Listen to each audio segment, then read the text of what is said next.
Well, Laura, we're going to talk about the IDES system, the IDES system. It's kind of like a conveyor belt, I suppose, of when somebody's medically fit or not medically fit to continue service. That's right. It is in a way. It needs some help with lawyers, believe it or not. We do help process. It is something that can be automatically started or started by yourself. Well, let me tell you, I personally know about the IDES system because I'm medically retired, right? My retirement wasn't an ordinary or regular retirement. I was medically retired. So I was actually medically retired out of the reserves. So I had to start with a line of duty investigation and then go to the MEB and PEB. And we'll go through all of that.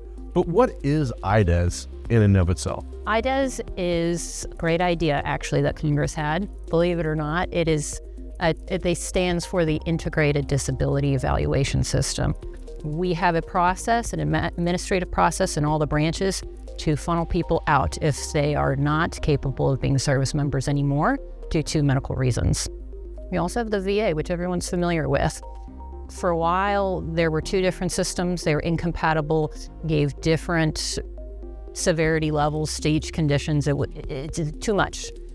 Congress had the great idea to put them together, make it work, and it does work. There's some clunkiness along the way, but what it does is allow somebody to be on the parallel track of getting out of the military, assess whether they are fit for continued service or not, and at the same time, get their VA work done too.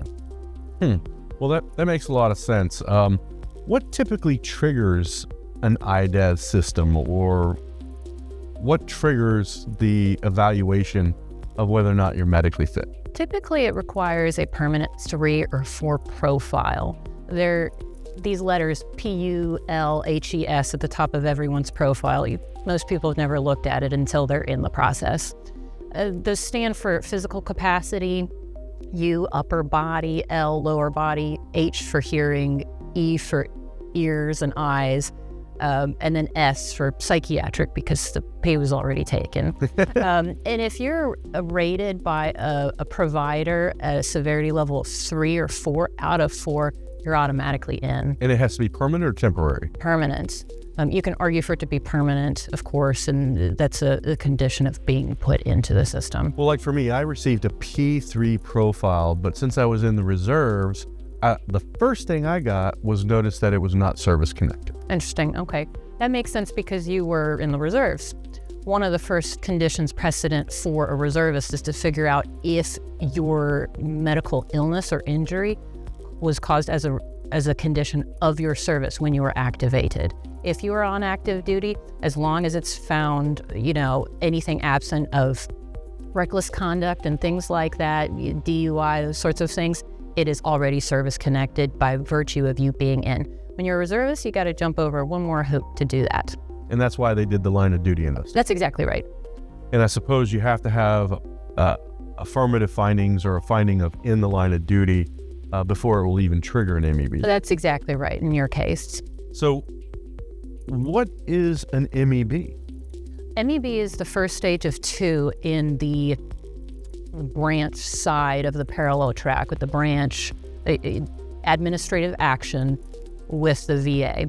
It's divided into two sections, the Medical Evaluation Board and then the Physical Evaluation Board. You must pass the first one to get to the second one. The first one is simply a medical determination. Do you hit the MRDP, the Medical Determination Retention Point? We have a reg, head, shoulders, knees, and toes, for each body part that says, are you at this threshold level where you wouldn't even have been able to have gotten into the service to begin with? You must maintain service member capabilities the whole time. There's a whole process of that, and paperwork gets produced. You have election periods on where you want to take your case. You might want to stay in which case you need to see an attorney sooner than later, or you get out if that's what you want to do, and we can make the case be as fully prepared that way too. Once that happens, there's a determination made.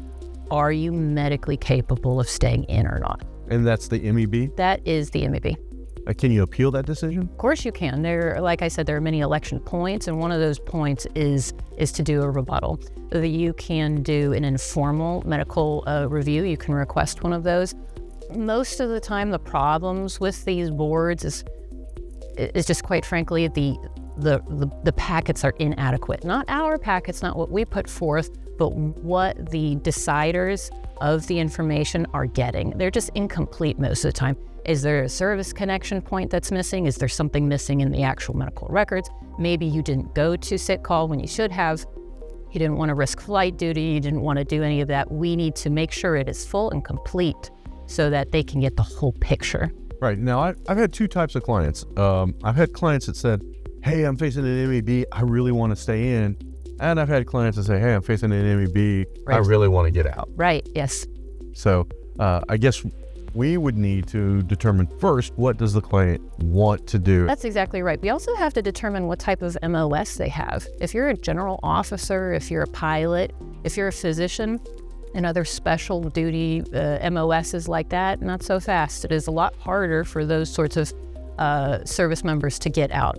Quite frankly, the military's pumped a lot of money into training you. You're not getting out so easily. So what is this NARSUM I've heard about? A NARSUM is catchphrase for a narrative summary. It is the document that is provided. It is written by an MEB doc. They're not always doctors, believe it or not, but we hope they are. It's one reason why you need lawyers to help make sure everything's nice and tidy. There's a provider in the MEB department that looks over your whole body, all your service treatment records, your STRs, the diagnoses you do have. They report on your functional capacity as it relates to your MOS and your overall capabilities as a soldier. And then they have a prognosis in there as to whether they believe your diagnoses are permanent or if they're more temporary. Okay, and what if, as a service member, I'm not satisfied with that NARSUM? Can I go see an independent doc to get a counter one? Absolutely. A major problem is that those independent docs are the next door over from the one who did your original one. They may be lunch buddies, they may be best friends, they may not be. It may be the same person when it shouldn't be. That's why you need to see a lawyer to make sure that we make the best call for the situation. Every post is different. Every division of OSC, Office of Soldiers Council, where there are typically MEB stations set up, are different from each other. So you need to call us so we can tell you the inside baseball. Who are these people? Who is it going to? You can appeal it. You can have that informal process, but you need to be careful. Okay, and this is all at the MEB stage. This is still in the MEB phase. They're quick turnarounds, deadlines, so you need to act fast. Okay, so the MEB says, you're not fit. What happens next? Well, you know what? They don't say that quite yet. It seems like a distinction without a difference, but we're not quite there yet. MEB, you can be found unable to meet retention standards, but then at the second phase, the vocational phase, the physical phase, where a different, separate board, usually 3 people, there's usually a physician on it, thank goodness, they determine you to be fit. You're going back to work. You are so important that, or you are able to do your job. What board is that? That's the physical evaluation board. That's the second piece of this. Okay. So I guess the first phase, the MEB says whether or not you meet the retention standard. Right. And then the PEB says whether you're fit to serve or not. Right, and they are different. It seems a little pedantic, but they are different. Okay.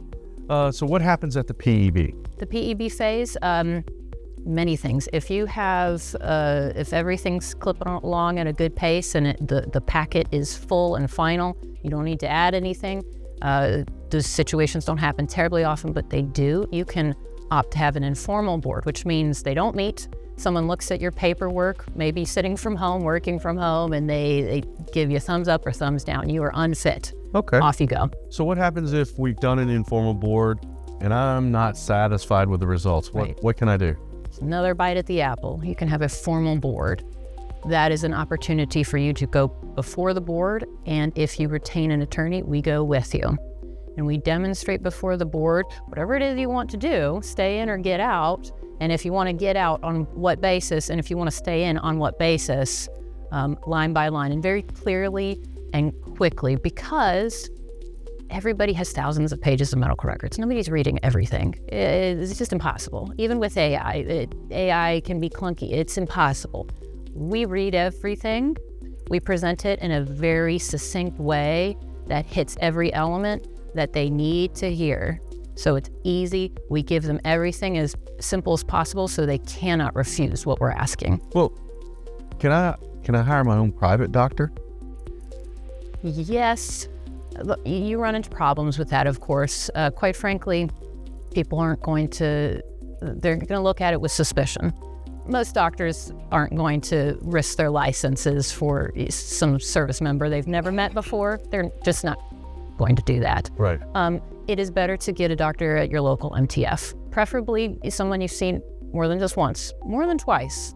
Okay. So, not satisfied with the informal board, I do a formal board. What does the formal board decide? What are the results? They are the decision makers of your final discharge for your medical board, your med board. Are you fit or unfit? Thumbs up, thumbs down.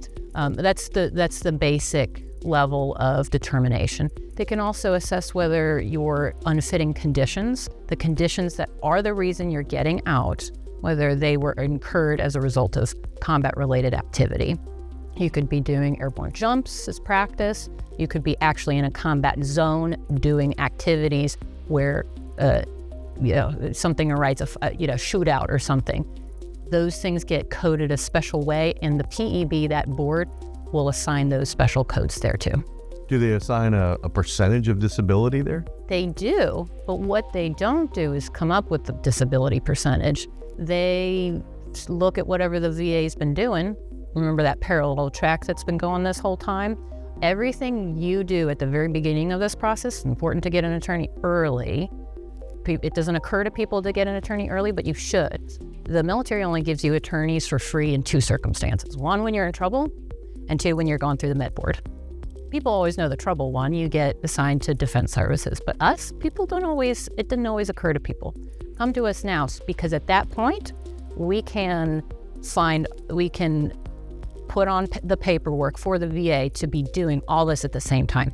You can be going to those VA exams, the compensation and pension exams. So while your two phases are going through the MEB and then the PEB, the VA is dutifully working and looking at your conditions, including the ones that aren't the reason you're getting out. Yeah, ingrown toenails, tinnitus, ringing in the ears, the things that a lot of folks have coming out.